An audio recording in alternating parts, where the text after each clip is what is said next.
अस्सलामुअलैकुम। Medkit talks के एक और नए एपिसोड में आप सभी लोगों को वेलकम करते हैं। इस वक्त हमारे साथ मौजूद हैं डॉक्टर शर्जील सुल्तान। आपके बारे में बताते चलूं कि आप MCPS, FCPS, FRCS क्लास को हैं, साथ ही साथ प्रोफेसर ऑफ ऑप्थेमोलॉजी हैं, specialised in diabetic eye disease भी हैं, रेट्रोरेटिनल सर्जन भी हैं, Ziauddin hospital and Ismat eye hospital में अपनी सर्विसेज प्रोवाइड कर रहे हैं।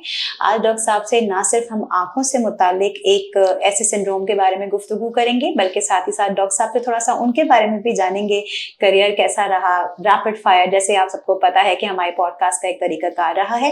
वक्त ज़ाया के बगैर चलते हैं, डॉक्टर साहब की तरफ वेलकम करते हैं और गुफ्तगू का आगाज करते हैं। अस्सलाम वालेकुम डॉक्टर साहब। वालेकुम अस्सलाम। क्या हाल चाल है, कैसे हैं आप? अल्हम्दुलिल्लाह। सबसे पहले डॉक्टर साहब बहुत बहुत शुक्रिया कि आपने अपना कीमती वक्त हमें दिया एंड आई होप कि आज जो भी गुफ्तगू हम करेंगे वो सुनने वालों के लिए बहुत फ्रूटफुल रहेगी। Thank you so much doctor साहब। हमारा प्रोग्राम का जो पहला सेगमेंट है वो थोड़ा सा गेस्ट की बायोग्राफी के हवाले से होता है। मैं अगर पहला ही सवाल आपसे करना चाहूँ कि डॉक्टर शर्जील ने जब आप छोटे थे, हम आपको टाइम लाइन में अगर लेके जाते हैं तो डॉक्टर साहब आपको बचपन से ही शौक था कि मैंने डॉक्टर बनना है या ये एक्सीडेंटली हो गया? ये बड़ी इंटरेस्टिंग सी स्टोरी है इस लिहाज से कि हमारे जो पेरेंट्स थे उनको ये था कि मेडिसिन के अलावा कोई फील्ड नहीं है, तो बस वो ये कहते थे कि जितने भी बच्चे उनको डॉक्टर ही बनना है उनको और किसी फील्ड में। तो हमारे हम सब भाई डॉक्टर हैं, हम 3 भाई हैं और 1 बहन, हम सब डॉक्टर हैं। बिल्कुल तो उनको ये था कि हमारे जितने भी बच्चे सब डॉक्टर ही बनेंगे। बिल्कुल ठीक है। अच्छा, बिल्कुल सही। डॉक्टर साहब, जब हम डॉक्टर की फील्ड को चूज तो कर लेते हैं, लेकिन हम सब जानते हैं, मेरा खुद ताल्लुक मेडिसिन की फील्ड से, बट आई नो कि ये एक लॉन्ग जर्नी है और आप डॉक्टर्स की जो जिंदगी है मुझे लगता है वो हमेशा रिसर्च और पढ़ाई से भरी रहती है, कभी खत्म नहीं होता। जिंदगी के किसी मोड़ पे डॉक्टर साहब आपको लगा हो, चाहे आप अपने स्टूडेंट टाइम पीरियड को याद करें या जब आप प्रैक्टिस कर रहे थे, रेजिडेंसी कर रहे थे, कि जब आपको लगा हो कि एक टाइम ऐसा आया कि मैं बड़ा डिमोटिवेटेड था या आई फेल्ट कि मैंने क्यों चूज कर ली ये पढ़ाई, तो वो वाज द ड्रिवन फोर्स या कौन थे उस वक्त जिन्होंने आपको मोटिवेटेड रखा? आपने बहुत अच्छा सवाल किया है और ये बड़ी अच्छी बात है कि जब मैं अपने ऑडियंस और जो लोग सुनने वाले हैं उनको बताऊंगा तो उनके लिए भी पॉजिटिव फीडबैक होगा। असल में जब MBBS करते तो आपको, जब हमने उस ज़माने में, अब तो बड़े शार्प हैं बच्चे और उनको पता होता है कि उन्होंने किस फील्ड में जाना है और उनका प्रोग्राम का प्लान होता है, लेकिन जब हमने MBBS किया था वी डिडंट नो कि हमें किसकी तरफ जाना है, हमें क्या स्पेशलिटी चूज़ करनी है। तो हमारे एक GP थे, आपको पता है किसी न किसी के डॉक्टर्स GP ऐसे होते हैं जिनके बाद रूटीन में उनके पेरेंट्स जाते आते रहते हैं। तो उन्होंने मशवरा दिया है कि आपका एक भाई जो है ना उसको एनेस्थीसिया में जाना चाहिए और एक को आई में जाना चाहिए। तो एक लिहाज से हमें बाय फोर्स इस प्रोफेशन में आना पड़ा, क्योंकि मेरे भाई जो थे वो मेरे से 2 साल सीनियर थे। पहले उनको कहा गया कि आप ऑफ्थल्मोलॉजी में जाएं, वो गए, उनको पसंद नहीं आई, तो उन्होंने ही चोज एनेस्थीसियोलॉजी। उसके बाद फिर मुझे कहा गया अब आपको तो डेफिनेटली ऑफ्थल्मोलॉजी चूज करनी है, जबकि टू बी ऑनेस्ट मुझे ऑफ्थल्मोलॉजी बहुत डिफिकल्ट और बहुत मुश्किल लगती थी। बल्कि मैं अपना अगर बताऊं तो मैंने MBBS में बड़ी मुश्किल से पासिंग मार्क्स पे मैं पास हुआ था कि मैं रोने कहा कि भाई। लेकिन डॉक्टर साहब ये आपने बिल्कुल सही बात कही, बहुत सारे जो मेडिकल के स्टूडेंट हैं उनको बड़ी मोटिवेशन मिलेगी कि आप ऐसा होता है। बिल्कुल, मैं इसलिए बताना चाहता हूँ कि मैं बड़ी मुश्किल से, I was just passed in MBBS in ophthalmology, और उसके बाद फिर मैंने, जबकि मेरा बिल्कुल इंटेंशन नहीं थी, बल्कि मुझे बहुत मुश्किल लगती थी ऑफ्थल्मोलॉजी, क्योंकि ऑफ्थल्मोलॉजी की एब्रीविएशंस हर चीज़ बहुत डिफरेंट हैं। तो उसके बाद फिर खैर मुझे ऑप्ट करना पड़ा कि मुझे ऑफ्थल्मोलॉजी में जाना चाहिए। मुझे बहुत दफ़ा ये फील हुआ कि आई शुड क्विट ऑफ्थल्मोलॉजी। शुरू के 1-2 इयर्स, 2.5 इयर्स मेरे लिए बड़े स्ट्रगल थे, और लेकिन मेरा भाई जो थे, मेरे बड़े भाई, उन्होंने मुझे बहुत मोटिवेट किया, जो कि एनेस्थीसिया में जा चुके थे। वो कहने लगे कि शर्जील आप अपनी मेहनत को कंटिन्यू रखें and definitely you will achieve your aim, और अब आप स्टिक हो जाएं। मैंने कहा भी भैया अभी तो 2 साल हुए हैं, I think I should change my profession. तो उन्होंने कहा नहीं, 2 साल हो गए, कोई बात नहीं, फेलियर आपकी लाइफ में आएगा, लेकिन उस फेलियर को हमेशा पॉजिटिव लेके आगे बढ़ना है आपने। तो he was actually my motivation, क्योंकि वो हमेशा मैंने हमेशा उसको ये देखा कि all the time he was like motivating me कि नहीं शर्जील, जहां मैं डाउन होता था वहीं पे वो ये कहता था नहीं शर्जील इसको कैरी ऑन करना है। जबरदस्त। और ये डॉक्टर साहब आपकी इस जवाब से ना बहुत सारे लोगों को, जो कहते हैं ना, एक मैसेज भी चला गया, एक सोर्स ऑफ मोटिवेशन भी चली गई। अच्छा डॉक्टर साहब, अगला ही सवाल मैं आपसे करना चाहूंगी। माशाल्लाह you have achieved a lot, और एक टाइम आपने गुजारा है पढ़ाई से लेके student life and then a professional life as an expert. जब आप नए आने वाले स्टूडेंट्स को देखते हैं, जो लोग मेडिकल के फील्ड में हैं या जो लोग सोच रहे हैं, हो सकता है कोई एक ऐसा स्टूडेंट भी हो जो डॉक्टर साहब की तरह सोच रहा हो कि मैं भी क्विट कर दूं ऑप्थेमोलॉजी और कुछ और कर दूं, आप नए आने वाले डॉक्टर्स को क्या मशवरा देना चाहेंगे? मैं तो बीइंग एन ऑफ्थेल्मोलॉजिस्ट मैं मशवरा दूंगा कि ophthalmology is a very good field, और मैं उनको बहुत स्ट्रांगली मोटिवेट करूंगा कि आप एक being an ophthalmology you can immediately establish your practice और you don't need a big hospitals. In fact, आप एक छोटी सी क्लिनिक से अपनी प्रैक्टिस स्टार्ट कर सकते हैं और आप एक रीजनेबल सेटअप के साथ अपनी सर्जिकल प्रैक्टिस भी स्टार्ट कर सकते हैं. It's a very good practice और इस पे इमीडिएट आउटकम है.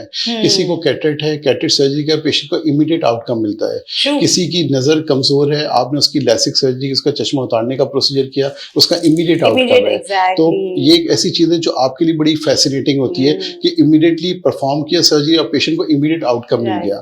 तो इट्स अ गुड फील्ड, सब स्पेशलिटी है लेकिन बहुत एडवांस फील्ड है और बहुत अच्छी फील्ड है. सही, बिल्कुल सही. अच्छा डॉक्टर साहब, आज हम गुफ्तगू करने वाले हैं कंप्यूटर आई सिंड्रोम के हवाले से. ये सुनने वालों के लिए भी आई एम श्योर थोड़ा सा एक न्यू टॉपिक होगा और यकीनन मेरे लिए भी है. डॉक्टर साहब से जरा जानेंगे. डॉक्टर साहब, अगर मैं आपसे पूछूं कि आप बिल्कुल ही सहल अंदाज में, ताकि हमारी आवाम को समझ आए, जरा हमें प्लीज वजाहत से बताइएगा कि ये सिंड्रोम जैसे हम कंप्यूटर आई सिंड्रोम कह रहे हैं, ये एक्चुअली में क्या है? देखिए, कंप्यूटर आई सिंड्रोम ऐसी है कि डेफिनेटली अभी जब से स्पेशली वैसे तो डेफिनेटली अब now we are dependent on computers. पहले तो ये होता था कि कुछ आपका पेपर वर्क, और अब it's a totally paper free work. जब से पेपर फ्री वर्क आया है कि आपका कंप्यूटर पे आपका ज़्यादा आपका वर्कलोड बढ़ गया है. स्पेशली हमारी तो चले स्पेशलिटी है ही, लेकिन बाज़ लोगों की तो स्पेशलिटी टोटल ऐसी है कि they are all the time on the computers. उनकी 12 आवर्स की जॉब, 13 आवर्स की जॉब कंप्यूटर पे होती है. बिल्कुल सही. इशू ये होता है कि कंप्यूटराइज सिंड्रोम में अगर if they can modify the life style तो दे कैन गेट बेटर. एक तो होता है कि जब कंप्यूटर पे इनका ज्यादा वर्कलोड बढ़ने लगता है तो ये their eyes becomes itchy and lacrimation start हो जाती है. उसमें हम पेशेंट को नॉर्मली कहते हैं, वो फौरन कहते हैं डॉक्टर साहब कोई ड्रॉप बता दें. लेकिन हर चीज का हल ड्रॉप नहीं है. थोड़ा सा मॉडिफिकेशन ऑफ लाइफस्टाइल से आप अपने आप को इम्प्रूव कर सकते हैं. उसमें होता है कि हम कहते हैं कि पेशेंट कंप्यूटर पे बहुत ज्यादा कंटिन्यूस उस पर वर्क ना करे. It's like a marathon running. उसको ये नहीं चाहिए कि वो 6-6 घंटे कंप्यूटर पे मुस्तकिल अपनी आई को स्ट्रेन दे. उसको इस तरह गैप्स के साथ अपने कंप्यूटर पे अपना इस्तेमाल करना चाहिए. जैसे 40-45 मिनट्स के बाद या 1 आवर के बाद मैं तुमसे कहता हूँ अपना टाइमर लगा लें. उसके बाद 4-5 मिनट के बाद आई को क्लोज कर लें, इधर उधर देख लें. उसके बाद फिर then you can start doing your work. Reason ये होती है कि जितना हम कंप्यूटर को इस्तेमाल कर रहे होते हैं तो हमारा ब्लिंक रेट कम हो जाता है. और हमारा ब्लिंक रेट नॉर्मली 1 मिनट पे 8 to 10 times we blink. लेकिन जब हम 8 to 10 टाइम्स ब्लिंक नहीं करते तो हमारी कॉर्निया ड्राई होने लगती है और इरिटेट करने लगती है. और हम अपने काम में इतना महव होते हैं कि सम टाइम हम जो है ना उसको भी बॉदर नहीं करते. And then patient start complaining कि उसको लैक्रिमेशन हो रही है या उसको आई रेड हो गई है, इची हो गई है. तो मैं पेशेंट्स को एक तो 2 चीजें जरूर कहता हूँ कि वो अपना कंटिन्यूस मैराथन रनिंग ना करें. उनको चाहिए कि थोड़ा सा अपने गैप ले लेके अपना काम करें कंप्यूटर पे और अपना ब्लिंक रेट इंप्रूव करें. कोशिश करें जितना हो सके ब्लिंक करें, ताकि उनको जितना ब्लिंक करते हैं आपके टीयर्स जो होते हैं वो जो है ना एक एक्सरसाइज हो जाती है आपकी आंखों की. तो टीयर्स की जो है ना सर्कुलेशन से टीयर्स जो है ना, जो डर्टी टीयर्स हैं वो इवैक्यूएट होंगे और न्यू टीयर्स जो है ना वो बनेंगे. तो टीयर फिल्म स्टेबिलिटी रहेगी. जब टीयर फिल्म इनस्टेबल होती है तो फिर सारी सिम्टम्स कंप्यूटराइज सिंड्रोम की डेवलप होने लगती है. बिल्कुल. अच्छा डॉक्टर साहब, ये भी मुझे प्लीज बताइएगा कि अब अगर फॉर एग्जांपल किसी शख्स का काम ऐसा है, या हम बात कर रहे हैं आई सिंड्रोम की, तो ऐसे में क्या माइग्रेन होना या मुसलसल सर में दर्द होना, ये भी कुछ बेसिक अलामात हैं जो लोग महसूस कर सकते हैं? हाँ, उसमें ये होता है कि सपोज अगर एक पेशेंट है जिसकी वो ग्लासेस की हिस्ट्री है जी. और वो ग्लासेस बहुत, असल में लोग ग्लासेस को बड़ा कैजुअल लेते हैं. लोग कहते हैं कि अभी ग्लासेस अच्छा अभी तो बनवाए थे, अच्छा 4-4 साल तक वो अपनी विजन भी रिपीट चेक नहीं कराते. अब क्या है, उनको रिफ्रैक्टिव एरर है and they are concentrating on computer. तो वो एक रिफ्रैक्टिव एरर की वजह से उनकी आई में और स्ट्रेन पड़ना शुरू हो जाता है. एक तो ये रीजन. दूसरी बात ये कि जैसे ही वो at the age of presbyopia पे जाते हैं एट द एज ऑफ 40, तो एक तो वो इस चीज को एक्सेप्ट करने को तैयार नहीं होते कि अब वो 40 को टच कर गए and they have got a presbyopia. वो ये कहते नहीं हम थोड़ा सा आगे पीछे करके हम देख तो रहे. अच्छा देख रहे होते लेकिन वो अपने आप पर स्ट्रेन डाल रहे होते हैं. जो एकोमोडेशन के लिए आपको पावर चाहिए होती है अब वो कम होना शुरू हो जाती है. तो आप अपनी एकोमोडेशन और प्रेस बायोपिया के लिए जितनी एकोमोडेशन के लिए पावर चाहिए उसको नहीं लेंगे तो you will have headaches, you can have strains. तो प्रेस बायोपिया में लोग एक्सेप्ट, ना लड़की ना लड़का एक्सेप्ट करने को तैयार नहीं होते कि हमें ग्लासेस क्यों लग गया. स्पेशली जिसने ग्लासेस नहीं लगाया तो वो तो 40 को एक्सेप्ट करने को तैयार नहीं. डॉक्टर साहब, ये तो आपने एक बिल्कुल डिफरेंट मौजू की तरफ बात छेड़ दी और इसमें कोई शक नहीं है हैं कि लोग आधे से ज्यादा शायद डिनाइल में रहते हैं कि वजह है कि अच्छा, और बहुत सारे तो ऐसे कि आके बताते हैं कि डॉक्टर साहब मेरी तो एज 45 होगी, अभी तक देखें मैं तो चला रहा हूँ। मैंने कहा देखें आप अगर चलती का नाम गाड़ी को समझ के चला रहे हैं तो फिर चलाते रहे, लेकिन ये आपको प्रॉब्लम कर रही है। वो कहते डॉक्टर साहब मैंने उनसे कहा कि डॉक्टर साहब आप ये बताइए आप एग्जॉस्ट हो जाते हैं? कह रहे हाँ मुझे ऐसा लगता है कि अब मैं ना 5-6 घंटे भी काम करता हूँ तो मैं बहुत अपने आप को एग्जॉस्शन फील करता हूँ। That is the reason actually, वो प्रेस बायोपिया की वजह से वो एग्जॉस्ट होने लगे हैं उनके। बिल्कुल सही, बिल्कुल सही डॉक्टर साहब, आपने बहुत ही एक अहम नुक्ते की तरफ निशानदेही कर दी। आई एम श्योर सुनने वाले थोड़ा सा इस बात को समझेंगे। अच्छा डॉक्टर साहब, एक बहुत ही सिंपल सा सवाल मैं आपसे पूछूंगी, किसी भी शख्स को ये कैसे पता चले या वो कौन सी ऐसी अलामात हैं कि जिस पर आपको फौरन जरूरत है कि वो मौलिज के पास पहुंचे या डॉक्टर शर्जील के पास पहुंचे और अपनी आंखें चेक करवाएं? वो कौन सा मोमेंट होता है जिसमें आपको देर नहीं लगानी, आपको फौरन पहुंचना है? देखिए उसमें डिपेंड करता है कि पेशेंट की क्या सिम्टम्स है। जैसे मैं आपको कॉमनली बताऊं कि अब ये वायरल इन्फेक्शन एक तो इतना कॉमन हो गया है, थ्रू आउट द ईयर हम देखते हैं कि जो ना वायरल इन्फेक्शन जो है ना ये पेशेंट्स आ रहे होते हैं। अच्छा, लोग ये करते हैं वही बात है इंजुडिशियल प्रैक्टिस के, लोग या तो जीपी के पास जाते हैं या वो जाते हैं फार्मेसी में और फार्मेसिकल बस ओवर द काउंटर वो कहते हैं भाई हमारी आंख लाल हो रही है, वो उठा के इनको कोई भी स्टीरॉइड या कोई भी ऐसी देते हैं। अच्छा, दूसरी बात ये कि घर में अर्के गुलाब का बहुत कॉन्सेप्ट है। अच्छा देखिए ठीक है शायद अर्के गुलाब का एक लुब्रिकेंट इफेक्ट की वजह से थोड़ा बहुत रिस्पांस आता हो, लेकिन देखिए वायरल इन्फेक्शन जो है ना वो एक ऐसी कंडीशन है जिसमें अगर आपने बर वक्त ट्रीटमेंट नहीं की तो फिर आपको बहुत एग्रेसिव ट्रीटमेंट देना पड़ती है, जिसके लिए फिर उसके भी साइड इफेक्ट्स होते हैं। ऐसे बहुत सारे पेशेंट्स नोट हुए, बल्कि इस साल तो कुछ इस तरह के वायरल इन्फेक्शन नोट हुए जिसमें कॉर्नियल इन्वॉल्वमेंट बहुत ज्यादा थी। अब जब कॉर्निया इन्वॉल्व हो तो इट मीन्स कि आपने 2 वीक्स 3 वीक्स तक स्टीरॉइड डालने आंख में, तो जो आंख एक हफ्ते में ठीक हो जानी थी अब उसको 2 to 3 वीक्स तक स्टीरॉइड उसकी आंख में जाएगा। तो ये जो स्टीरॉइड जब आंख में जाते हैं तो उनके अपने साइड इफेक्ट्स होते हैं। तो इसलिए इंपॉर्टेंट ये कि एक तो इनजुडिशियल प्रैक्टिस और जो घर की सेल्फ मेडिकेशन है उसको अवॉइड किया जाए, और अगर सिम्टम्स कोई आई की आ रही है तो उसके लिए आई स्पेशलिस्ट के पास ही जाएगा। बिल्कुल सही बात है। अच्छा डॉक्टर साहब, थोड़ी सी बात मैं इसकी ट्रीटमेंट की करना चाहूंगी। हमने भी एक बहुत ही कॉमन, मेरा ख्याल है कॉमन इसलिए कहूंगी कि जो भी कोई जाके डॉक्टर को दिखाते हैं तो डॉक्टर उन्हें बताते हैं कि 20-20-20 ये डॉक्टर साहब जो है ये कोई एक्सरसाइज है या 20-20-20 जो है ये कोई टेक्निक है कि आपने हर थोड़े दिन के बाद देर बाद जो है वो ब्रेक्स लेने हैं। ये कॉमन चीज है और ये हमारे पास डॉक्टर साहब, मैं आपको इसलिए इसको मेंशन करूंगी, हमारे पास एक सवाल आया था जिसमें हमने आंखों से रिलेटेड मुख्तलिफ क्वेरीज ली थी। तो हमसे किसी ने कहा कि क्या ये जो 20-20-20 का फॉर्मूला है, डॉक्टर साहब जरूर पूछिएगा कि क्या ये कोई ऐसा फॉर्मूला है। मेरा ख्याल डॉक्टर साहब इसमें जो पूछने वाले हैं उन्होंने ये समझा होगा कि जो आपने कहा कि हर 20 मिनट के बाद you have to take break, ये किसी ने अगर अपना कोई ऐसा फॉर्मूला बनाया हो तो या डॉक्टर साहब अगेन मैं कहूंगी इसमें एक और बात भी निकल के आती है जो शायद आप बताएंगे कि कहना तो नहीं चाहिए, लेकिन डॉक्टर साहब बहुत दफा ऐसा भी होता है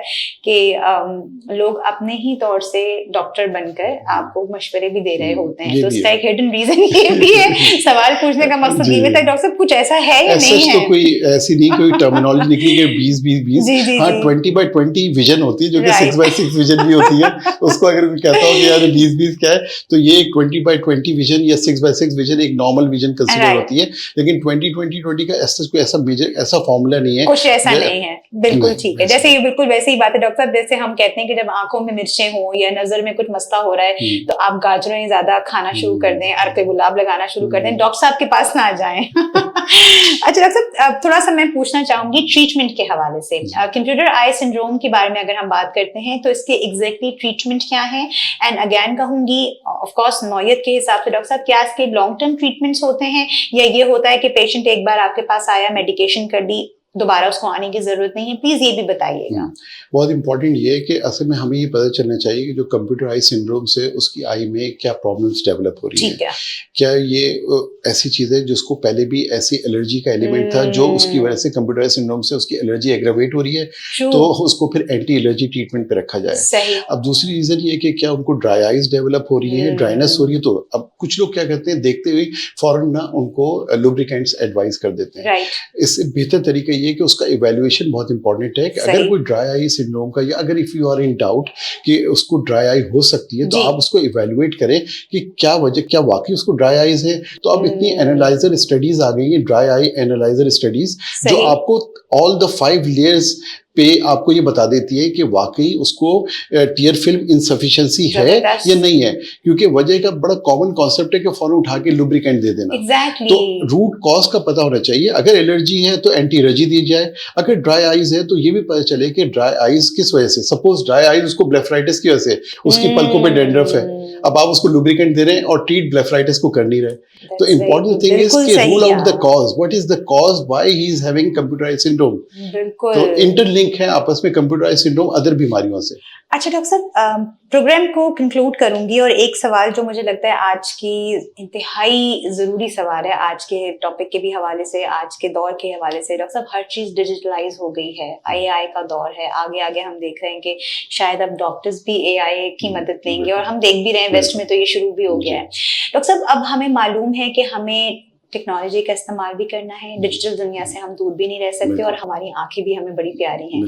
आप क्या समझते हैं डॉक्टर साहब, जिस तरीके से ऑप्थेमोलॉजी की फील्ड ने इवॉल्व किया है, आप क्या समझते हैं क्या तरीका है कि हम स्क्रीन के साथ रहकर भी अपनी आंखों का ख्याल रख सकें? बिकॉज ये एक 2 वे चीज है। हम देख रहे हैं छोटे से बच्चे से लेके अब एक बुजुर्ग तक जो है वो फोन के साथ जुड़े हुए हैं, और फोन का डायरेक्ट ताल्लुक आंखों से है। तो व्हाट टू डू, कौन से ऐसे प्रिकॉशनरी मेजर्स हैं कि जो हम उसको करें और अपनी आंखों को बचाएं? देखिए, उसमें ये कि एक तो सबसे अहम चीज मैं ये कहता हूँ कि modify your lifestyle, that is very important. कि वजह है कि जब आपको पता है कि आपका काम कंप्यूटर से बहुत ज्यादा अटैच है, आपने करना है, तो जैसे मैंने आपको बताया, अपना ब्लिंक रेट इंप्रूव करें और अपने आवर्स को डिस्ट्रीब्यूट करें, ताकि वो जो मैराथन रनिंग आप कंप्यूटर पे बैठ के कर रहे हैं वो ना हो, क्योंकि आपकी आई को भी रेस्ट चाहिए, आपका ब्लिंक रेट बढ़ना चाहिए। और अगर आपको सिम्टम्स आ रही हैं तो you should immediately consult ophthalmologist. What is the cause? Again कि वो cause allergy, blepharitis, multiple reason की वजह से हो सकती है, और वो सोच रहा है कि नहीं यार ये तो मुझे कंप्यूटर पे ज्यादा, it could be something else, because weather के फ्लक्चुएशन की वजह से भी कंप्यूटराइज्ड सिंड्रोम के पेशेंट ज्यादा प्रेजेंट होते हैं। अब वो दिसंबर जनवरी जब सर्दियां ज्यादा आती हैं, ड्राई वेदर होता है, तब ज्यादा आते हैं, ठीक है। अच्छा, जून जुलाई में आते हैं तो एलर्जी की वजह से ज्यादा आते हैं। तो it's very important to rule out the cause के मेन रीजन क्या है जिसके वजह से वो पेशेंट अपनी कंप्लेन नहीं लेके आ रहा है, और वो इसको रिलेट कर रहे हैं कि हम तो कंप्यूटर पे इस्तेमाल हमारा बहुत ज्यादा है। अच्छा, उनका कंसर्न ज्यादा ये होता है कि हम कौन सा फिल्टर लगा लें, कौन से ऐसी चीज कर लें जिसपे हमें कंप्यूटर की जो साइड इफेक्ट्स है वो ना हो। यार आप हर चीज पे ना, लोग फौरन ये कोशिश करते हैं हमें कोई दवाई बता दो, हमें कोई ग्लास बता दो, आप वो अपना लाइफस्टाइल मॉडिफाई करने के मूड में नहीं होते। तो उनको चाहिए, मैं सबको ये कहता हूँ। डॉक्टर साहब, यही से इसी बात से बस एक छोटा सा सवाल और करूंगी, फिर मैं चाहूंगी कि इसी में आप जरूर हमें अपनी टिप भी दे दीजिएगा, जो टॉपिक के हवाले से आप हमें देना चाहें। हम लाइफस्टाइल मॉडिफिकेशंस की बात कर रहे हैं डॉक्टर साहब, आंखों की सेहत से मुताल्लिक अगर मैं आपसे पूछूं, किसी भी शख्स को जिसको ये सिंड्रोम है, नहीं है, एज के किसी भी वो हिस्से में है, जब वो शऊरी तौर पर बेदार हो गई है उसकी शऊर, तो क्या क्या ऐसी लाइफस्टाइल मॉडिफिकेशंस हैं जो हर शख्स को करनी चाहिए कि वो अपनी आंखों को बचाए? देखिए, एक तो ये है कि इम्पोर्टेंट कि अगर एक पेशेंट है जो कि डायबिटिक पेशेंट है, राइट, तो उसको अपना ईयरली आई का चेकअप जरूर कराना चाहिए, ठीक है। लोग इसको बहुत लाइटली लेते हैं, बल्कि आपको यकीन मानो, being as vitreo retina and related to the diabetic eye diseases management, मेरे पास बहुत सारे ऐसे पेशेंट आते हैं जो कहते हैं डॉक्टर साहब अभी तो हमें डायबिटीज डायग्नोज हुई थी, ये शायद मेरा ख्याल है आपके रेकमेंड करने के बाद उन्हें पता चलता होगा कि उन्हें डायबिटीज है, तो और उसके बाद पता चलता है उनको डायबिटिक रेटिनोपैथी हो गई, जबकि नॉर्मली 10 to 15 ईयर्स लगते हैं डायबिटिक रेटिनोपैथी को डेवलप होने में। एक तो उनकी प्रेजेंटेशन बड़ी लेट होती है, दूसरी बात है कि डायबिटोलॉजिस्ट का ऑफ्थेल्मोलॉजी के साथ स्ट्रॉन्ग रिलेशनशिप होना चाहिए, क्योंकि देखिए पहले पेशेंट आएगा जरूर जीपी के पास या डायबिटोलॉजिस्ट के पास, वही फिर आपको आगे ये सजेशन देंगे। तो एक referral system should be strong enough कि ताकि रेफर, अभी अगर कोई न्यूरो का केस आ रहा है, अगर पेशेंट को सिवियर हेडेक होता है और पता चला कि उसको पेपिल एडिमा है, तो पेपिल एडिमा के लिए वो ऑफ्थेल्मोलॉजिस्ट को भेजेगा। ऐसे बहुत से ऐसे पेशेंट थे जिनको सिवियर हेडेक था, उनको माइग्रेन की दवाइयों पे और उनको एंटी डिप्रेसेंट पे रखा गया। जब उनका चेकअप किया तो उनको तो दोनों आंखों में पर्दे में स्वेलिंग थी। तो रीजन ये है कि जहां पे भी ऐसी सिम्टम्स के साथ हो, वहां पे मल्टी डिसिप्लिनरी जो स्पेशलिटीज है उनका कंसर्न जरूर उसमें होना चाहिए, रेफरल वो इंटरकनेक्टेड होनी चाहिए, इंटरकनेक्टेड होनी चाहिए। ये बहुत इंपॉर्टेंट है जिसमें हम अपनी आई की केयर अच्छी रख सकते हैं। और जब भी ग्लासेस की नीड है, अगर अब जैसे बड़ा कॉमन मिथ है कि बच्चे कहते हैं हमें नजर नहीं आ रहा, माँ बाप कहते हैं इसको शौक है चश्मा लगाने का, इसलिए ये कह रहा है मुझे नजर नहीं आ रहा। तो अगर उसका जेन्युइन कंप्लेन ये होती है कि उसको वाकई चश्मे की जरूरत है और माँ बाप जो है ना उसको ऑफ्थेल्मोलॉजिस्ट ऑफ्थेल्मोलॉजिस्ट के पास लेके जा ही नहीं रहे होते। Very true. एक तो और वो सोचते हैं कि अगर ग्लासेस लग गए तो फिर ये उतरेंगे नहीं, तो भाई उसको तो ग्लासेस की नीड है, अगर वो अभी नहीं लगाएगा तो वो फिर उसका क्वालिटी ऑफ वर्क कॉम्प्रोमाइज होना शुरू हो जाएगा। वो स्कूल में अच्छे नंबरों से पास नहीं हो रहा होगा, लेकिन माँ बाप को ये होता है कि चश्मा नहीं लगाए वो बच्चा। तो इम्पोर्टेंट थिंग इज कि अगर बच्चे की सिम्टम ऐसी है जिसमें बच्चा कह रहा है कि, तो वो बच्चा हमेशा झूठ नहीं बोलता, बच्चे की बात को गौर से सुना जाए। वो कहते नहीं उसके बराबर में दोस्त था ना उसका, उसने ग्लासेस लगाए हुए थे तो इसलिए ये कह रहा है कि मुझे भी नजर कम आ रहा है। बिल्कुल सही बात कह रहे हैं, ऐसे ही है। इम्पोर्टेंट थिंग इज कि बच्चों को लाइटली ना लें, क्योंकि फिर वही बात है, जितनी देर से उनके ग्लासेस लगते हैं तो फिर उनकी आंख में कोई लेजी आए या फिर एम्ब्लायोपिया होने के चांसेस होते हैं। पर चलो उनको जब पता चला उनका नंबर इतना हाई था कि फिर वो सर्जरी कवर नहीं कर पाता। बिल्कुल सही बात है। बहुत बहुत शुक्रिया डॉक्टर साहब, आपसे गुफ्तगू करके आज मुझे बहुत अच्छा लगा। उसकी वजह ये थी कि डॉक्टर साहब ने ना सिर्फ हमारे सवालात को बहुत खूबसूरत तरीके से एलैबोरेट किया, हमें प्रॉपर वक्त दिया, और डॉक्टर साहब आपसे गुफ्तगू करते हुए मुझे ऐसा महसूस हुआ कि आपने सिर्फ गुफ्तगू नहीं की, आपने बातों बातों में बहुत सारी ऐसी बातें जो हम श्योर सुनने वालों के लिए बहुत फायदेमंद साबित होंगे, और यकीनन हमें इसका अजर भी मिलता है, क्योंकि प्रोग्राम का मकसद ये है कि हम लोगों तक अवेयरनेस पहुंचाएं। लोगों को मालूम ही नहीं होगा तो लोग डॉक्टर आप तक कैसे पहुंचेंगे। अच्छा डॉक्टर साहब, प्रोग्राम का बिल्कुल हमारा लास्ट फॉर्मेट है जिसे हमने रैपिड फायर का नाम दिया है। जो भी जहन में पहला लफ्ज आ जाए आपके जहन में, कोई जुमला, कोई बात, तो हमसे जरूर शेयर कीजिएगा। डॉक्टर साहब, आप ज्यादातर अपने फोन में कौन सी एप्लीकेशन यूज करते हैं, the app you use the most? Mostly अगर मैं, एक तो मेरे पास बहुत कम टाइम होता है, लेकिन फेसबुक मैं देख लेता हूँ, या व्हाट्सएप पे मैसेजेस को जैसे मैं फारिग होता हूँ पेशेंट से तो मैं देखता हूँ यार किसी का मैसेज तो नहीं आ गया। बिल्कुल ठीक है। डॉक्टर साहब, आपका पसंदीदा मौसम कौन सा है? मेरा पसंदीदा मौसम तो विंटर है। विंटर्स है, क्योंकि शायद मेरे ख्याल है कराची में होती वो इतनी कम है, तो यही वजह है। अच्छा डॉक्टर साहब, आप क्या प्रेफर करते हैं? वैसे तो आपको वक्त नहीं मिलता होगा, लेकिन समटाइम्स डॉक्टर कहते हैं इट्स वेरी थेरेप्यूटिक आल्सो, आपको वक्त मिले तो आप कुकिंग को प्रेफर करते हैं या खाने को ऑर्डर करना पसंद करते हैं? जब मैं फारिग होता हूँ, या ये कि एक तो मैं घर पे कम ही अवेलेबल होता हूँ, तो मेरा ये होता है कि मैं अपनी फैमिली के साथ उनके साथ जो भी वो काम कर रहे हैं उनके साथ इंगेज होकर उनके साथ वो काम करें। और I would love to work anything. अब मुझे अपनी फैमिली के साथ काम करने में बड़ा अच्छा लगता है, मैं अपनी फैमिली के साथ स्पेंड करता हूँ टाइम, और अगर कोई कुकिंग में कोई आप हाथ बटा सकते हैं तो आई वुड लव टू। जबरदस्त। डॉक्टर साहब, कोई ऐसी रिसेंट किताब या कोई मूवी जो कभी आपको वक्त मिल गया और आपको बड़ी अच्छी लगी हो, हमारे साथ भी आप शेयर करें कि वो जरूर पढ़ें या वो जरूर देखें? मूवीज तो मुझे बहुत पसंद है, और मूवीज में ऑफ एंड ऑन कभी मुझे मौका मिल जाए तो मैं देखता हूँ। मुझे डेंजिल वॉशिंगटन की मूवी इक्वलाइजर बहुत पसंद थी, वो एक अच्छी है। डेंजिल वॉशिंगटन एक अच्छा उसकी मैंने कुछ मूवीज देखी, बड़ी इंटरेस्टिंग रही है, तो मुझे, और एक उसकी डिजावो के नाम से एक मूवी थी, इंटरेस्टिंग मूवी है। बिल्कुल सही, बिल्कुल सही। जबरदस्त। डॉक्टर साहब, मुझे बड़ी खुशी हुई कि डॉक्टर्स जो हैं वो पढ़ाई साइड के भी थोड़ा सा उनका और इंटरेस्ट होता है, बिकॉज कई बार हमें लगता है कि डॉक्टर्स जो हैं बस वो इलाज हैं और मरीज हैं और दुनिया में उनको क्या कुछ नहीं समझ आ रहा। अच्छा डॉक्टर साहब, कोई एक ऐसी स्किल जो डॉक्टर शर्जील को आज भी लगती है कि काश I wish I had this skill also, वो क्या है? और रिलेटेड टू ऑफ्थेल्मोलॉजी, एनीथिंग जो भी आपको स्किल्स एज सच तो मुझे ऐसा, हाँ, बीइंग एन ऑफ्थेल्मोलॉजिस्ट कहीं कहीं पे जहाँ पे मुझे लगता है कि यार जैसे मुझे वो चीज़ करने में मुश्किल हो रही है, कोई ऐसा सर्जिकल प्रोसीजर करने में मुझे लग रहा है कि यार ये मैं क्यों मिस कर रहा हूँ या वो कर रहा हूँ, तो वो कभी कभी लगता है कि यार मुझे शायद इसमें और एक्स्ट्राऑर्डिनरी एफर्ट करनी चाहिए थी, लेकिन उसके लिए मैं हमेशा कोशिश करता रहता हूँ। और कहीं कहीं पे तो ऐसा होता है कि मैंने YouTube पे वीडियोस देख के भी सर्जरीज की है, और देखें लर्निंग्स आपका जो कर्व है वो कभी वो कभी खत्म नहीं होता, आप हमेशा पूरी जिंदगी लर्न करते रहते हैं। अगर कहीं मेरा रेजिडेंट भी मुझे कोई चीज़ बताता है तो मैं बड़ा उसको अप्रिशिएट करता हूँ, ठीक है, वेरी गुड।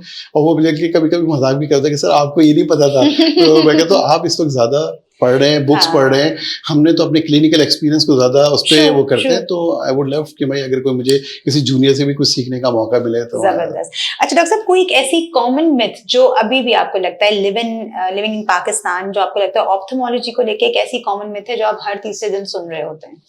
एक तो यही है, जैसे मैंने आपको बताया कि लोग जो है ना ऑप्थेल्मोलॉजिस्ट के पास नहीं पहुंच पाते। वो उनकी पहली प्रायोरिटी होती है, कोई भी आँख की भी तकलीफ है तो वो पहले जीपी के पास जाते हैं, और जीपी उसको जो है ना फुल हार्टेडली रेफर नहीं करते, और वो कोशिश करते हैं कि यार आप यूं कर लें, आप ये डाल लें, ये कर लें, और फिर वो हमारे पास जब आते हैं तो वो उनकी कंडीशन बिल्कुल डिफरेंट होती है। और दूसरी एक ये बड़ा कॉमन है कि जब बच्चे पैदा होते हैं, कुछ बच्चों की आंसू की नाली मतलब वेल डेवलप नहीं होती, और वो वाटरिंग की कंप्लेन के साथ प्रेजेंट होते हैं, तो वो भी अगेन जीपी के पास जाते हैं, तो जीपी उस पर जो मसाज आई का बताते हैं वो भी उनकी उसकी लोकेशन उस तरह की नहीं होती जिस तरह के बीइंग एन ऑफ्थल्मोलॉजिस्ट जिस तरह से उसको स्ट्रोक अप्लाई करने का कहता है, क्योंकि शुरू में बच्चों की आई अंडर डेवलप होती है, तो और उनका ब्लिंक रेट इतना कम होता है जिसकी वजह से जो उनको वाटरिंग की कंप्लेन बहुत ज्यादा होती है। तो मैं ये कहता हूँ कि कोई भी अगर केस आई का है तो it should be properly refer to an ophthalmologist, क्योंकि जिसकी जो फील्ड है वो इसको ज्यादा बेहतर कर सकता है। बिल्कुल सही बात है डॉक्टर साहब, माशाल्लाह आपने जिंदगी में बहुत सी चीजें अचीव कर ली हैं, लेकिन कोई भी चीज related to your to your work या किसी भी चीज से रिलेटेड जो आपको लगता है कि 2026 में मेरा एक गोल है जो मैं सोच रहा हूँ या कोशिश है मेरी कि मैं इंशाल्लाह ताला ये नेक्स्ट ईयर तक जरूर उसको कंप्लीट कर लूंगा, या मैं कोशिशों में हूँ उसकी, वो क्या है? वैसे तो अल्हम्दुलिल्लाह अल्लाह का शुक्र है कि मेरा टाइम पीरियड थोड़ा सा ज़्यादा ज़रूर था कि मुझे टाइम लगा अपने आप को चीज़ों को इस्टेब्लिश करने में, लेकिन अल्हम्दुलिल्लाह अब now I have achieved everything. दूसरी बात ये कि मेरा अपना एक वेलफेयर का भी काम है जिसमें मैं मुस्तकिल जाके डिफरेंट एरियाज़ में जाके वेलफेयर प्रैक्टिस करता हूँ, और वहाँ पे जो ऐसे एरिया जो कि नीडी एरियाज है वहाँ पे हम we are providing them free of cost services. तो बस मेरा ये है कि मैं इसको तो कंटिन्यू इंशाल्लाह रखूंगा, और जो मैं करता हूँ ऐसा कोई ऐसी चीज़ नहीं है कि जो मैं ये सोचूं कि आगे मैंने वो नहीं किया और आगे जाके मैं वो अचीव कर लूंगा। अल्हम्दुलिल्लाह I am satisfied with my life. अल्हम्दुलिल्लाह, बहुत बहुत शुक्रिया डॉक्टर साहब आपके टाइम का, बहुत अच्छा लगा आपसे गुफ्तगू करके। आई एम श्योर कि आप लोगों को भी हमारा आज का एपिसोड पसंद आएगा। हमेशा आपसे कहती हूँ कि जब भी हम आपके साथ इतनी यूजफुल बातें करते हैं तो डॉक्टर्स को इन्वाइट करते हैं, अवेयरनेस के प्रोग्राम्स करते हैं, इनको जरूर शेयर किया कीजिए। अपना बेहद ख्याल रखिएगा। इंशाल्लाह ताला आपसे मुलाकात होगी एक और नए अमेजिंग प्रोग्राम में। अल्लाह हाफिज, फी अमानिल्लाह।